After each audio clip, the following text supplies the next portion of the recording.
Hey guys, Matty with a really quick video. I just want to talk to you about 3 times where something has gone terribly wrong on a film set and the lessons I can take away from that experience.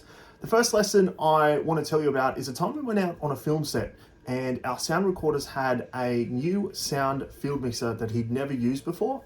And we went out and we were rolling our camera separate to our audio. We recorded probably about 40 minutes of video with a young lady we were interviewing, believe it or not, in a bedroom. She was a very busy lady. She was an artist, and it's not an interview we easily would have been able to redo. And I don't think it was fair that we should have had to ask her to redo it. When we got back to the editing suite, we discovered that we had no audio on the field mixer.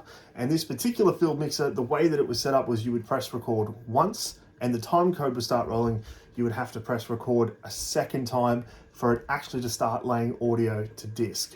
So on this occasion, on that shoot, we never got the audio. So that was a terrible mistake. The second one is also audio related and a big no-no. I was on a film set where they were shooting a short film. They had tons of staff, and on this particular day, I believe they had about 30 extras of children. We were in a remote location shooting and everything was going great. Our sound recordist was using a mic on a boom pole, and he was wearing a pack around his stomach with a field mixer, and the audio was being fed to the camera via an XLR cable and straight into the built-in audio recorder in that device. I believe it was maybe a Blackmagic Cinema camera.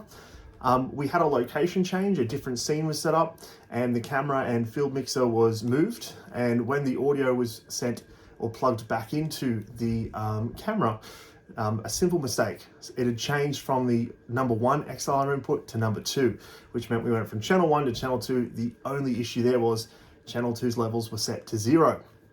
And on this particular case, on this particular shoot, the sound recordist wasn't laying audio to disc, and that is a big no-no. We were always taught that if you're recording audio, you should never ever trust anyone else's audio. You should always record your own, because at any time you can be disconnected. Someone can bump your cable, someone can remove your patch, especially if you're recording in a venue or something like that. Always run your own audio. Never trust anybody else's.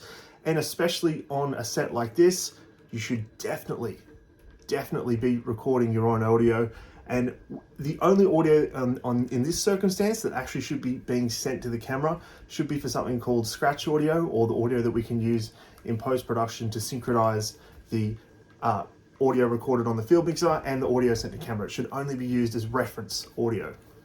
The third mistake is one I made myself very early on in my career. I was very excited about a gig that I got in Sydney, and I wanted to wow these people, and I wanted to really have a high quality production. On this particular day, I borrowed a camera, and when I got down to Sydney, I wasn't familiar with the camera's controls and layouts. Here I was in the hot baking sun with an interviewee, and they were patiently waiting while I found the menus that I needed to. It was quite embarrassing, and it'll never happen again.